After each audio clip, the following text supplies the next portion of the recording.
আপনাদের গ্রামে কারোর হাঁস এই বন্যায় ভেসে গেছে কি? না তো, তেমন তো কিছু শুনিনি। আচ্ছা, ঠিক আছে।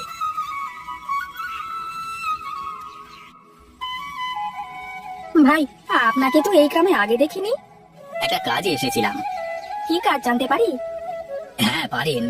কিছুদিন আগে বন্যায় নদীতে একটি হাঁস ভেসে গিয়েছিল। সেটা কার, আমি সেটাই অনুসন্ধান করতে এসেছি আর কি। আপনি কি পেয়েছেন? হ্যাঁ। ওই হাঁসটা আমার। কিভাবে বুঝবো যে ওই হাঁসটা আপনার? হাঁসের গায়ের রং বাদামি, গলায় একটা নীল রঙের পুঁথির মালা, আর ডান পায়ে চোট পেয়েছিল হারিয়ে যাওয়ার আগের দিন। পানির কারণে দোকানপাট সব বন্ধ থাকায় ওর জন্য মলম কিনতে পারিনি। আপনি আমার সাথে আমার গ্রামে চলুন, আপনার হাঁসটা নিয়ে আসবেন। বাড়িতে আছেন ভাই? কে?